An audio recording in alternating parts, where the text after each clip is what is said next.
Versus fake love. చాలామంది రిలేషన్లోకి వెళ్తున్నారు కానీ మీ పార్ట్నర్సే మీకు స్టార్టింగ్లోనే కొన్ని హింట్స్ ఇస్తారు.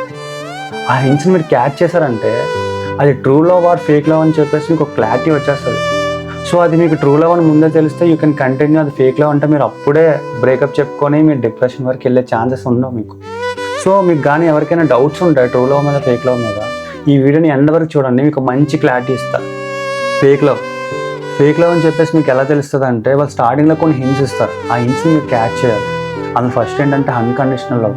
వాళ్ళ దగ్గర నుంచి ఎటువంటి అన్కండిషనల్ లవ్ అనేది మీకు రాదు. వాళ్ళు మిమ్మల్ని ట్రస్ట్ చేయరు, సపోర్ట్ చేయరు. మీకు ఏమైనా హ్యాపీనెస్ మంచి జరిగింది వాళ్ళతో షేర్ చేసుకుంటే వాళ్ళ దగ్గర నుంచి రియాక్షన్స్ ఉండవు. అండ్ నెక్స్ట్ వాళ్ళ దగ్గర నుంచి ఎప్పుడు కూడా మీకు ఒకటే ఉంటుంది, అది ఏంటంటే యూజ్ అండ్ త్రో. వాళ్ళకి అవసరం ఉన్నప్పుడేమో బేబీ అంటారు, అవసరం లేనప్పుడేమో చెప్పు అంటారు. బేబీ అన్నప్పుడు వాళ్ళు ఎలా బిహేవ్ చేస్తారంటే మనీ ఇష్యూ కానీ, నాకు మనీ ఇలా అర్జెంట్, నాకు కొంచెం హెల్ప్ చేయదు అది అనేసి, నాకు ఏదైనా ఇష్యూస్ జరిగి వాళ్ళకి సపోర్ట్ కావాలన్నప్పుడు నీకు ఫోన్ చేస్తారు. అండ్ నెక్స్ట్ ఇంకో విషయం ఏంటంటే మేజర్ ఇష్యూ, నువ్వు వాళ్ళతో ఉన్నప్పుడు ఫోనే యూజ్ చేయరు. చాట్ కానీ కాల్స్ కానీ ఏమీ ఉండవు, అన్నీ కూడా సైలెంట్లో ఉంటుంది. ఫోన్ ఫస్ట్ సైలెంట్లో ఉంటుంది. అండ్ నెక్స్ట్ చాట్స్ అయితే అస్సలు చేయరు, మెసేజెస్ కూడా మ్యూట్లో ఉంటాయి. ఇన్ కేస్ వాళ్ళు ఎక్కడో ఖాళీగా కూర్చున్నప్పుడు చాట్ చేసుకుంటున్నప్పుడు నువ్వు ఎంటర్ అయ్యావంటే వితిన్ సెకండ్లో ఫోన్ పక్కన పెట్టేస్తారు. గుర్తుపెట్టుకో బ్రో, ఇది ఫేక్ లవ్కి ఉన్న కొన్ని హింట్స్. ట్రూ లవ్, నీ పార్ట్నర్ కానీ హింట్స్ ఇచ్చిందంటే డెఫినెట్గా నీ ట్రూ లవ్ బ్రో. అందులో ఫస్ట్ ఏంటంటే అన్కండిషనల్ లవ్.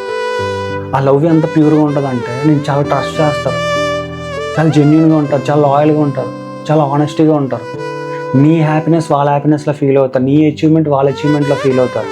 నువ్వు డిప్రెషన్లో ఉంటే మోటివేట్ చేస్తారు, ఏం కాదు నేను ఉన్నాను చూసుకుందాం, మళ్ళీ ట్రై చేయని చెప్పి నేను మోటివేట్ చేస్తారు.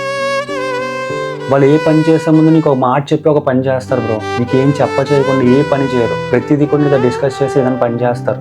అండ్ నెక్స్ట్ వాళ్ళ దగ్గర నుంచి సైడ్ చిక్స్ కానీ లైక్ వేరే వాళ్ళతో చాట్ చేయడం కానీ, సపోజ్ ఎవరైనా వాళ్ళతో చాట్ చేసినా, ఎవరైనా మెసేజ్ చేసినా, కాల్ చేసినా నీకు ఇన్ఫార్మ్ చేస్తారు, లైక్ ఇలా కాల్ చేశారు, ఇలా మెసేజ్ చేశారని. ఇవన్నీ కానీ నువ్వు కానీ వాళ్ళు నోటీస్ చేసావంటే డెఫినెట్గా వాళ్ళు ట్రూ లవ్ బ్రో. వాళ్ళు ఎప్పుడు కూడా బాండ్ బ్రేక్ చేయడానికి ట్రై చేయరు. నువ్వు గొడవ పడినా సరే డెఫినెట్గా వాళ్ళే వచ్చి మాట్లాడేస్తారు, ఆ బాండ్ బ్రేక్ అవ్వకూడదు, ఆ రిలేషన్ బ్రేక్ అవ్వకూడదు అనేసి.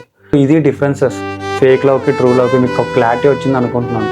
సో ట్రూ లవ్లో అయినా సరే ఫేక్ లవ్ అయినా సరే మీరు ఏమైనా హింట్స్ కానీ చూసినట్లయితే దయచేసి ముందుగానే ప్రిపేర్ అయ్యి ఉండండి. ఇన్ కేస్ ఫేక్ లవ్ అనిపిస్తే మాత్రం ముందుగానే బ్రేకప్ చెప్పండి. ట్రూ లవ్ అయితే కంగ్రాచులేషన్స్ బ్రో. నీకు నా కంటెంట్ 1% ఇన్ఫర్మేటివ్గా అనిపిస్తే ఫాలో చేసుకో బ్రో. ఇలాంటి ఎన్నెన్నో ఇన్ఫర్మేటివ్ వీడియోస్ చేస్తూ ఉంటాను, నీకు చాలా ఇన్ఫర్మేటివ్గా ఉంటుంది. అండ్ వీడియో నచ్చినట్టయితే ఒక లైక్ చేసుకో. Thank you.